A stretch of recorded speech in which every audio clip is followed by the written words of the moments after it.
When Liz and I moved from Bristol when we got married to London, it was a massive change for us.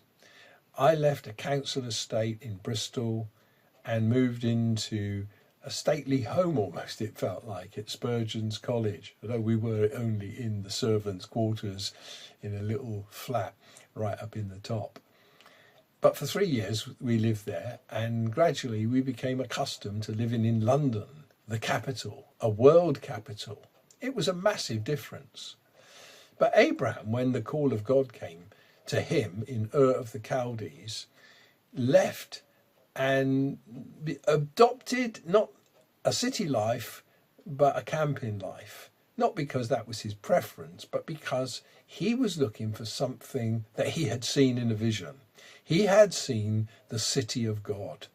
And that was what dominated him and his son Isaac and his grandson Jacob and Joseph and his brothers, the tribes of Israel, the people of faith, the city whose builder and maker is God. And thus, rather than having a permanent dwelling, these people became pilgrims on earth. This is what marks out the Christian, that we have no earthly city here. As we were saying the other week, we don't look to a building, a church, as being our headquarters. We look to heaven.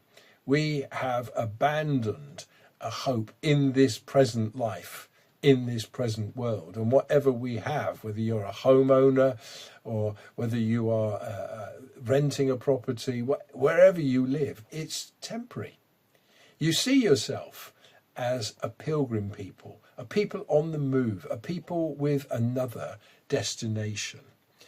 And in verse 9 it says, by faith Abraham made his home in the promised land like a stranger in a foreign country. He lived in tents, as did Isaac and Jacob, who were heirs of the same promise, because he was looking for the city whose builder and maker is God.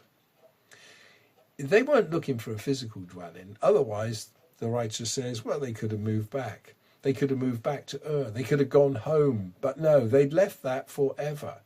When we become Christians, we leave forever the thought that our dwelling is here on earth.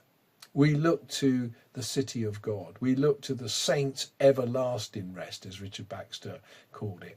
We look for the city whose builder and maker is God. And we're not just an irrelevant, small, little, quirky group.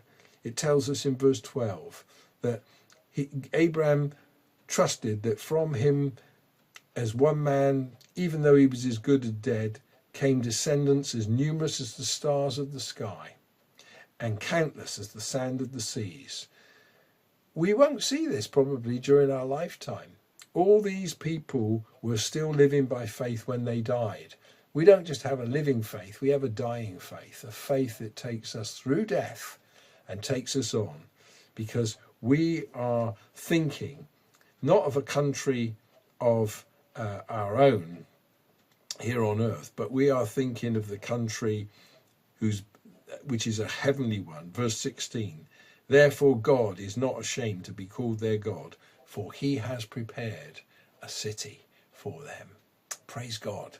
All the nations that are coming into the church will be represented in that glorious city of God. That is our hope and our vision.